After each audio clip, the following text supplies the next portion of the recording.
amigos de Safras e Mercado. Sou o jornalista Alessandro Carvalho. Hoje é quinta-feira, dia 23 de maio. Estamos começando mais um programa Conversa com Analista, hoje sobre o mercado de café.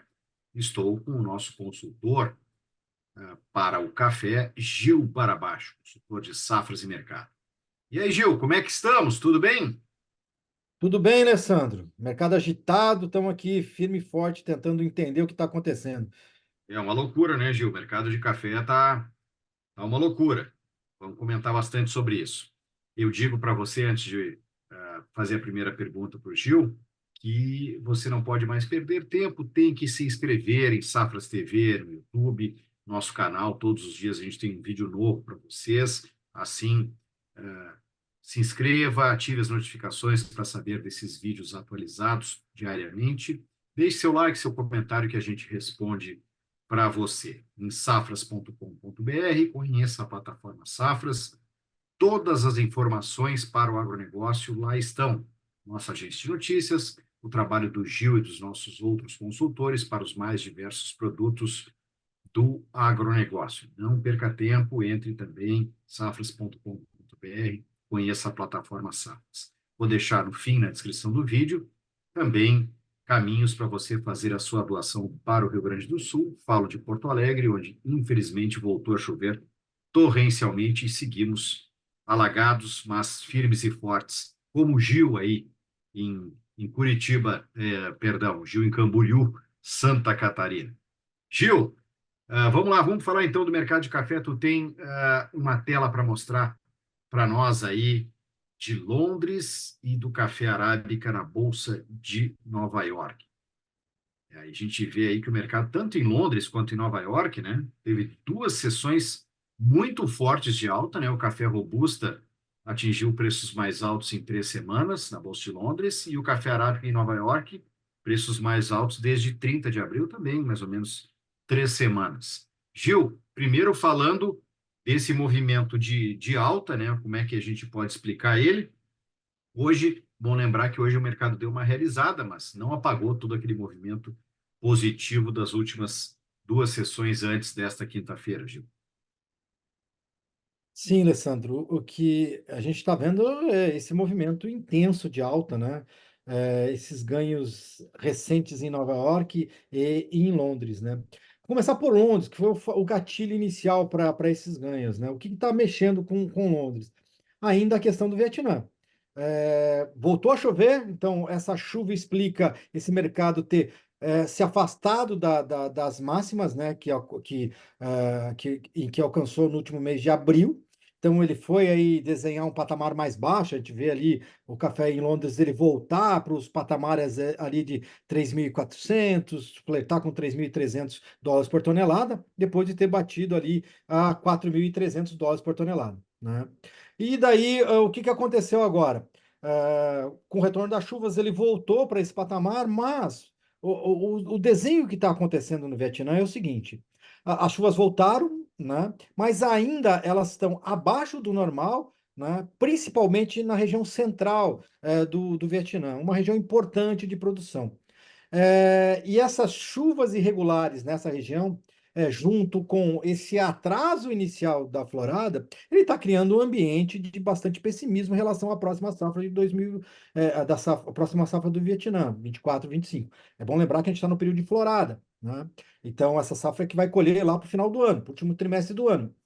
E o que está acontecendo? Começou a aparecer alguns números, né? Saiu um número importante de um exportador importante, né? A Volcafé trouxe um número, né? Um número indicando aí uma safra de 24 milhões de sacas, né? Abaixo dos 27, isso só de robusta, né? Abaixo dos 25, 26, 27 que você tinha de ideia anteriormente, bem aquém dos 30 milhões que foi o potencial anterior, ou seja, reforçando um cenário que vai ter menos robusta no Vietnã esse ano e uma queda até um pouco maior do que estava se esperando, né?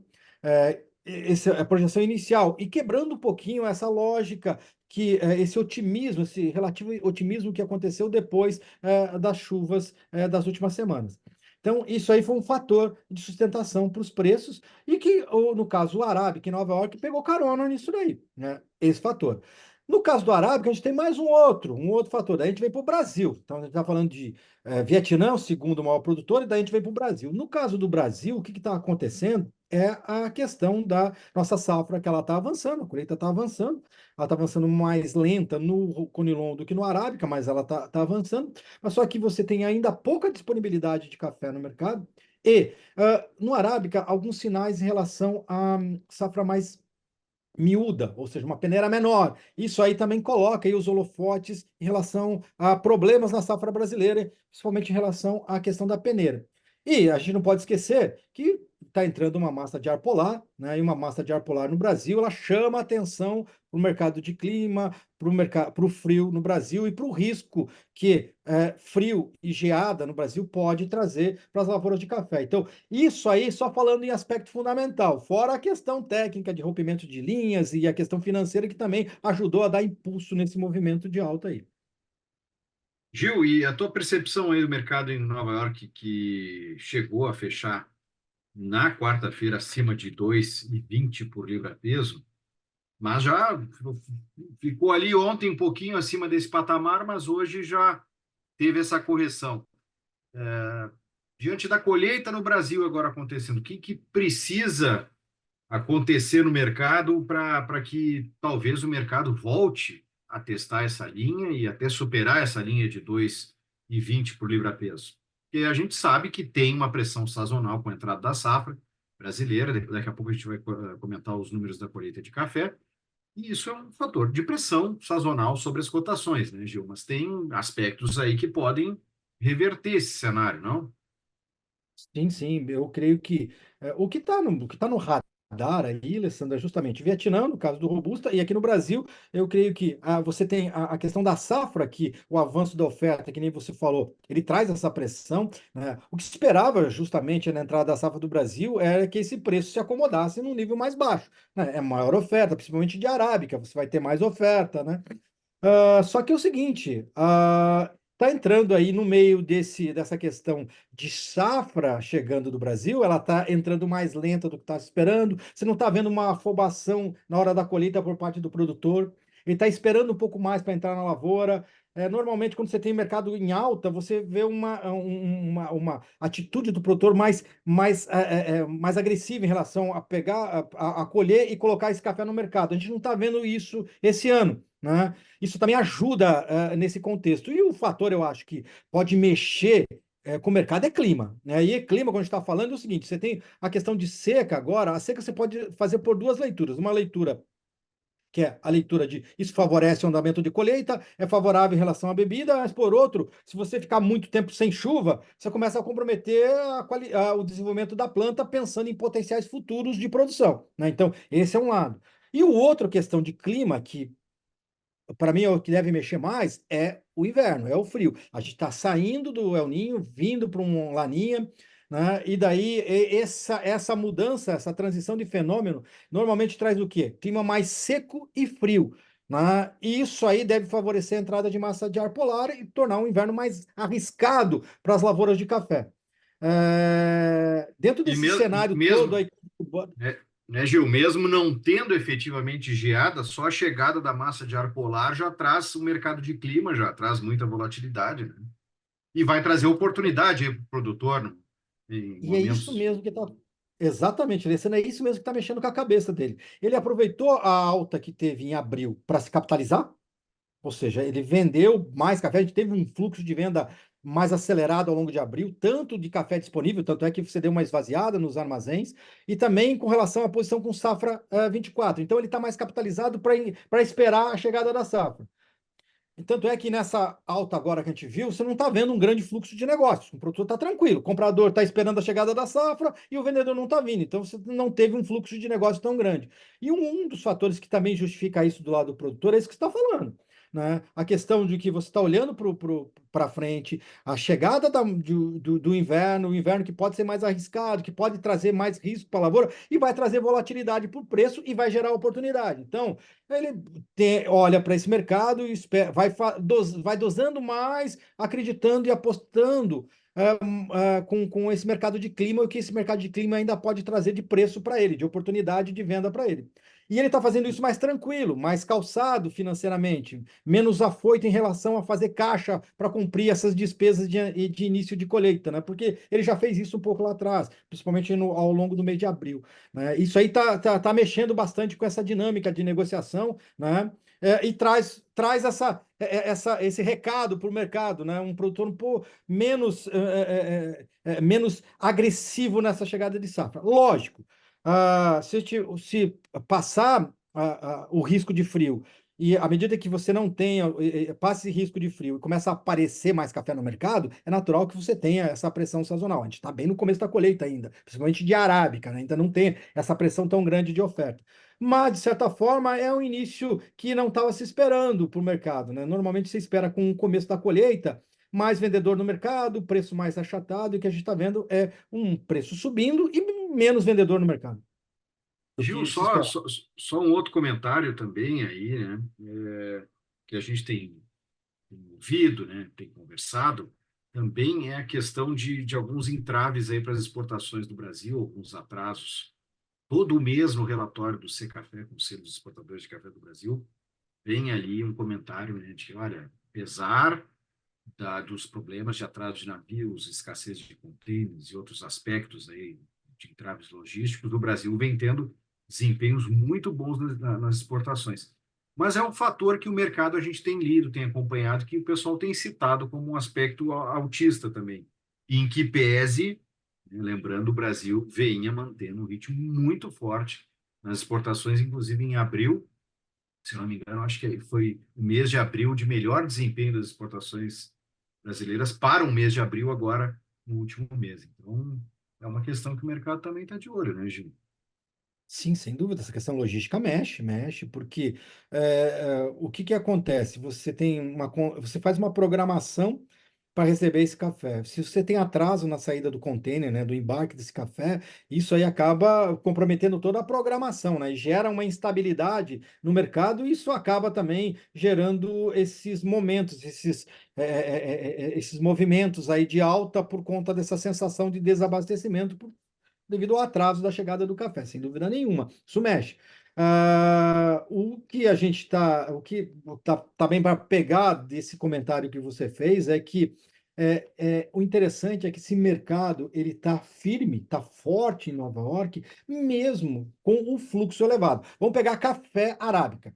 No caso do Robusta, sim, você tem um fator que é você tem menos café Robusta no mundo, você tem problema para levar esse café da Ásia para a Europa, né? Então, todos esses fatores aí explicam fundamentalmente esse salto nos preços. No caso do Arábica, ele pega carona nessa situação do Conilon, mas por mais que você tenha esses problemas aí no fluxo, né?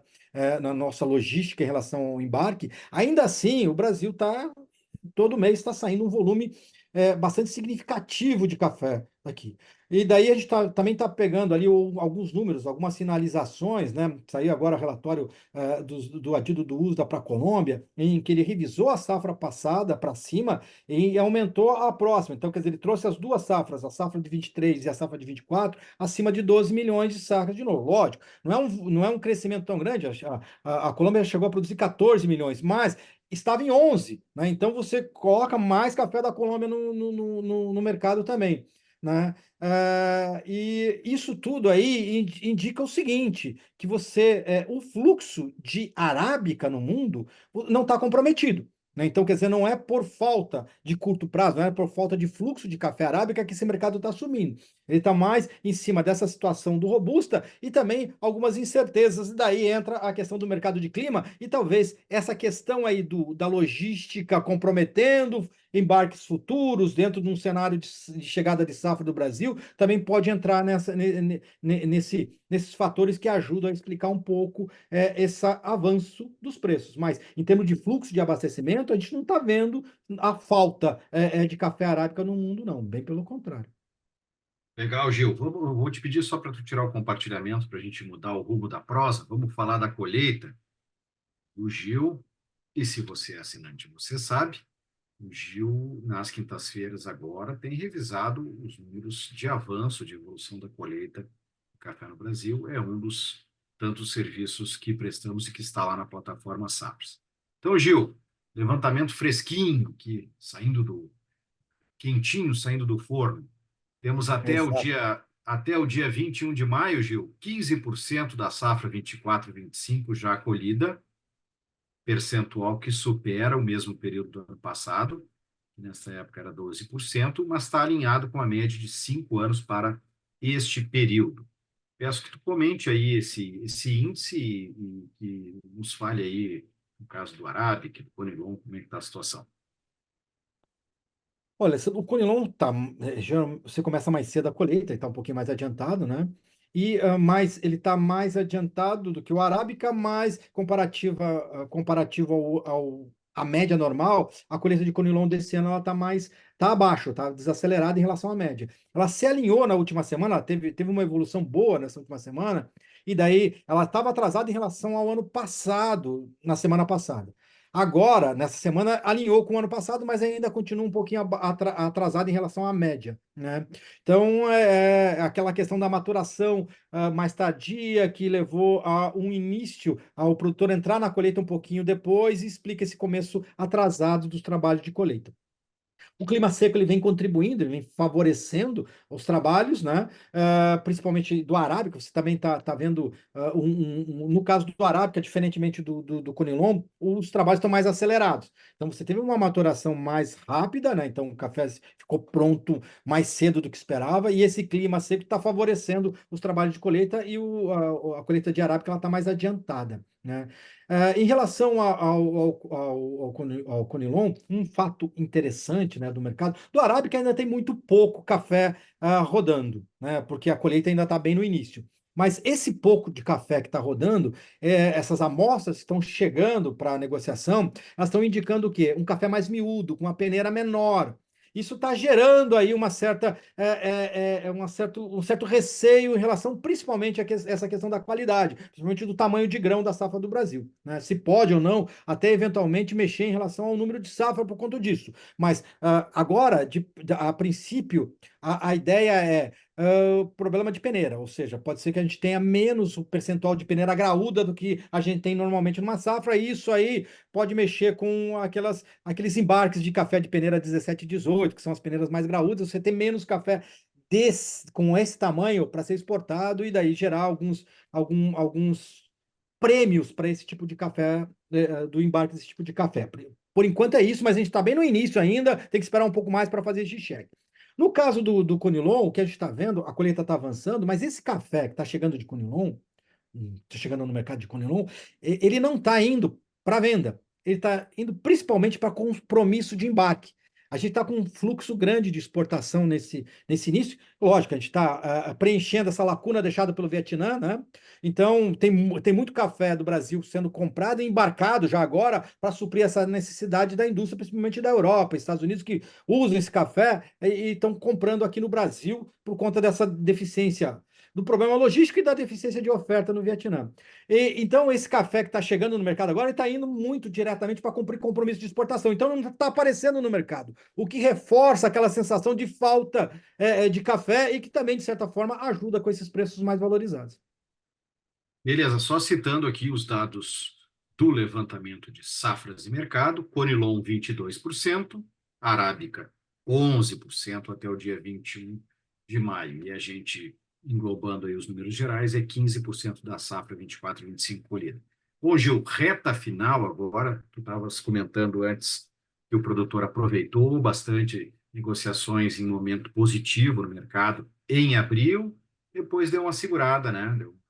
Mas me parece que também o comprador deu uma segurada. Então, como é que está o mercado e o que a gente pode falar de dica para o produtor agora, neste momento em que a gente está ainda no comecinho, em linhas gerais, né, da colheita da safra 24-25? Olha, o comprador também está. O que o comprador está olhando para o mercado, esperando a chegada da safra e o efeito da chegada da safra. Basicamente, essa é a postura do comprador. Tá alongando as posições, esperando a chegada da safra. No caso do produtor, ele está mais tranquilo, porque fez um bom fluxo de venda no mês de maio, no mês de abril, Agora em maio ele está mais tímido, né? E eu acho que é uma postura para aqueles que estão mais tranquilos, mais cobertos, já se prepararam para a chegada da safra, é uma estratégia interessante, trabalhar de uma forma gradual, uma forma escalonada essas posições, ou seja, não é sair do mercado e só voltar lá para frente acreditando que o mercado vai subir, não, ficar olhando essas flutuações de câmbio e de bolsa e aproveitando de uma forma gradual esses movimentos, né? Talvez aí esperando o inverno, esperando o que esse mercado de clima pode trazer. Eu acho que essa estratégia é uma estratégia válida, né? Para aqueles que ainda não estão, ainda estão com que não estão tão cobertos em relação à chegada de safra. Quando a gente fala em chegada de safra, tem dois pontos. Você precisa de recursos para a colheita, porque você tem um peso muito grande de custo da colheita no total do custo produtor, então ele precisa de recursos para fazer frente à colheita, e também há uma concentração muito grande de débitos na entrada da safra, isso é normal, né? Então, para aquele produtor que ainda está mal posicionado em relação a isso, talvez seja um momento dele cobrir um pouquinho mais, diminuir essa exposição para poder administrar essa chegada, esse restante de chegada de safra, esse mercado de clima e todos esses fatores que devem mexer bastante com o mercado nos próximos meses. Então, essas seriam as dicas aí. Maravilha, Gil. Muito bom o nosso bate-papo. Como sempre tenho certeza que o pessoal se encheu de informações. E para mais informações é em safras.com.br, a nossa plataforma, tem todo o trabalho do Gil e dos nossos outros analistas. Gil, não sei se tu tem um comentário final para a gente encerrar, senão eu dou os meus recados finais aqui.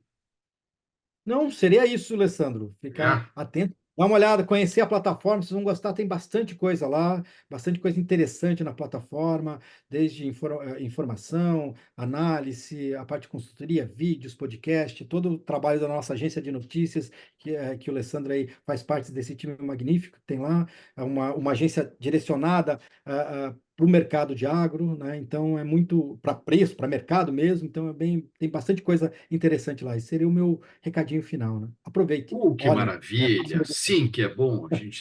Temos que nos elogiar, Gil, né? É Sim, importante o sim, nosso sim, sim. trabalho, a gente presta um serviço de excelente qualidade, então, as mesmas palavras eu repito em relação ao Gil Barabacho, o melhor consultor de café do mundo. Bom, Gil, o É, último recado meu é que na descrição do vídeo estão as nossas redes sociais para você estar junto conosco. E também tem os próximos eventos e cursos de safras e mercado, muitos deles ministrados pelo mestre Gil Barabashi. E também tem ali canais para você fazer a sua doação para o Rio Grande do Sul. Estamos novamente com muitas chuvas, muita gente em situação muito difícil, então continue contribuindo com o nosso estado que precisaremos e agradecemos muito. Gil, forte abraço para ti, um forte abraço a todos. Até a próxima. Alessandro, abraço a todos, até a próxima. Força, Rio Grande do Sul.